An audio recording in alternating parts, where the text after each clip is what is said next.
नमस्कार, आप देख रहे हैं आपके साथ मेरी बात और मैं हूं प्रिय रंजन भारती। आप सबका बहुत बहुत स्वागत है। लोकसभा चुनाव के पहले चरण में जिन 4 सीटों पर चुनाव हो रहे हैं, गया, नवादा, जमुई, औरंगाबाद, उन चारों सीटों पर जिस तरह से लालू प्रसाद यादव ने जाल बिछा दिया है, वो अब सीधी लड़ाई आरजेडी और एनडीए में होगा। यानी एनडीए से राष्ट्रीय जनता दल खुद अकेले मोर्चाबंदी करेगा और यहाँ आमने सामने की लड़ाई होगी। एक सिर्फ नवादा सीट पे वहाँ विनोद यादव भी मैदान में उतर गए हैं, जो राजवल्लभ यादव के भाई हैं। तो वहाँ दिलचस्प बात ये हो सकती है कि वो जितना भी वोट काटेंगे एनडीए को फ़ायदा होगा और आरजेडी को नुकसान होगा। लेकिन आरजेडी यानी लालू यादव ने जिस तरह से 2024 के लोकसभा चुनाव में बिसाते बिछाई है, वो बड़ी रणनीतिक रूप से पराक्रम के साथ एनडीए को 400 पार के रथ को रोक देना चाहते हैं।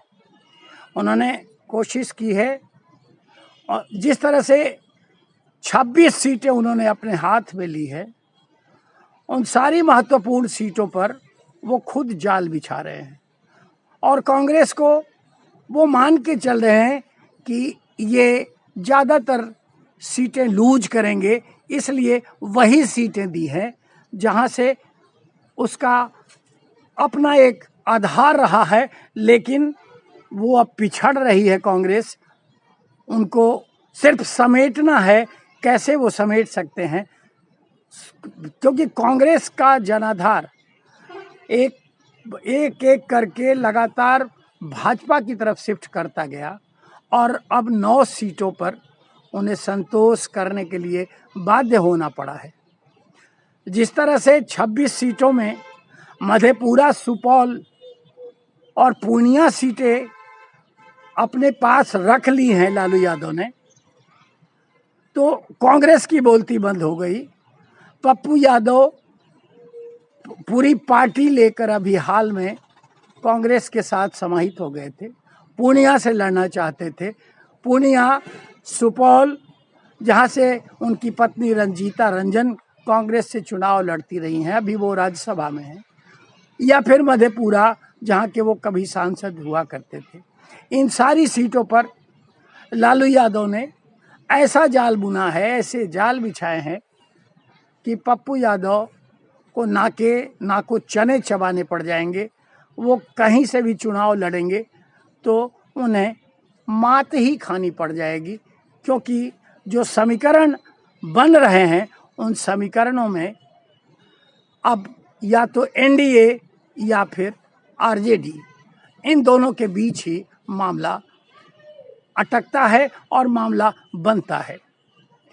इसी तरह से कांग्रेस के साथ जो छल किया है लालू यादव ने, अब कांग्रेस को देखना पड़ेगा। एक सीट जो उसने किशनगंज जीती थी, वो किशनगंज के अलावा तारिक अनवर की सीट कटिहार, भागलपुर, मुजफ्फरपुर, पटना साहिब, सासाराम, महाराजगंज, समस्तीपुर और पश्चिमी चंपारण, इन सीटों पर कांग्रेस हमेशा पिछड़ती रही है।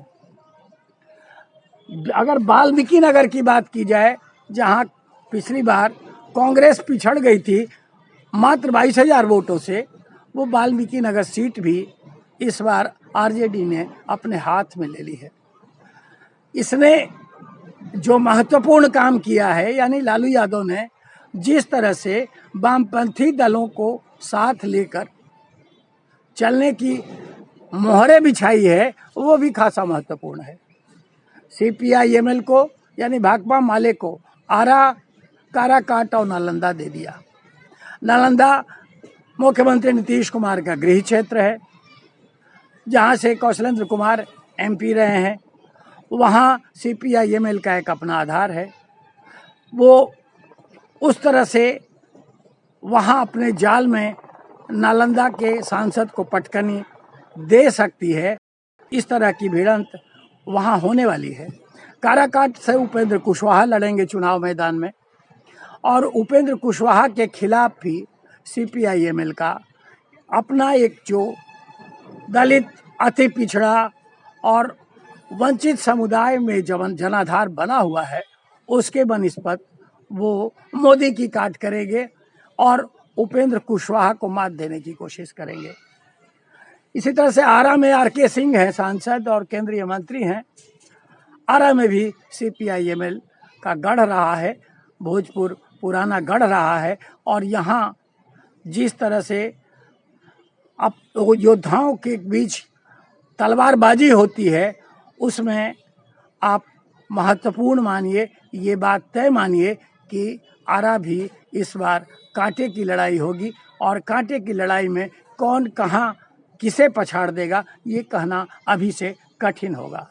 लेकिन बेगूसराय, जहाँ से कन्हैया कुमार बहुचर्चित नाम के लिए जेएनयू में जिस तरह से नारेबाजी के लिए पूरे दुनिया में विख्यात हुए थे, उस कन्हैया कुमार को जो कांग्रेस में शामिल हो गए, इस बार फिर बेगूसराय से उम्मीदवार बनाने में कांग्रेस पिछड़ गई है। कांग्रेस को ये सीट नहीं दी है लालू यादव ने, ये सीट सीपीआई को यानी भारत की कम्युनिस्ट पार्टी के हवाले कर दी है, और सीपीएम को खगड़िया, जो कि चिराग पासवान के हिस्से में गई है, रामविलास पासवान की परंपरागत और पुश्तैनी इलाके वाली सीट है, उस सीट पर सीपीएम भाग्य आजमाएगा। अब देखना होगा कि इस लड़ाई में कांग्रेस इस बार क्या करती है, वामपंथी पार्टियां किस तरह से मोर्चाबंदी करती हैं और एनडीए को परास्त करती हैं। लेकिन जिस तरह गया, नवादा, जहानाबाद, औरंगाबाद, बक्सर, पाटलिपुत्र, मुंगेर, जमुई, बांका, वाल्मीकि नगर, पूर्वी चंपारण, शिवहर, सीतामढ़ी, वैशाली, सारण, सिवान, गोपालगंज, उजियारपुर, दरभंगा, मधुबनी, जहानाबाद, झंझारपुर, सुपौल, मधेपुरा, पूर्णिया, अररिया और हाजीपुर में आरजेडी ने अपने उम्मीदवार उतारने की तैयारी की है, यानी अपने खाते में इतनी सारी 26 सीटें रखी है। वहाँ लड़ाई बड़ी दिलचस्प होने वाली है। हाजीपुर में खुद चिराग पासवान जिस तरह से चाचा पशुपति पारस को लेकर के लगातार सुर्खियों में रहे, उस हाजीपुर में पशुपति पारस तो महागठबंधन के भागीदार नहीं बने। पशुपति पारस का चुनाव लड़ना वहाँ से महागठबंधन से यानी इंडिया गठबंधन से सुनिश्चित नहीं हो पाया। लेकिन चिराग पासवान ताल ठोकेंगे तो देखना महत्वपूर्ण होगा कि हाजीपुर में आरजेडी किसे प्रत्याशी बनाता है। और साथ साथ अब जो उजियारपुर सीट नित्यानंद राय की है, वहाँ कैसे मोर्चाबंदी होती है। पाटलिपुत्र में रामकृपाल यादव के खिलाफ मीसा भारती फिर चुनाव में उतरेंगी, और वाल्मीकि नगर में किसको प्रत्याशी बनाता है आरजेडी, ये भी महत्वपूर्ण होगा। लेकिन सबसे ज़्यादा दिलचस्प बात यह है कि आरजेडी ने, राष्ट्रीय जनता दल सुप्रीमो लालू यादव ने जिस तरह से एनडीए को घेरने के किलेबंदी की है, भारतीय जनता पार्टी नेतृत्व को भी सर्वाधिक सीटें अपने खाते में रख करके वैसी ही किलेबंदी करनी चाहिए थी, जो वो नहीं कर पाई है, और अनिश्चितता में सीटों को छोड़ दिया है। क्योंकि मोदी का मैजिक अगर चलेगा तो निश्चित रूप से इस मोदी मैजिक में सारे के सारे भेड़िया धसान जीत जाएंगे। अगर नहीं चला तो फिर पासा पलट सकता है।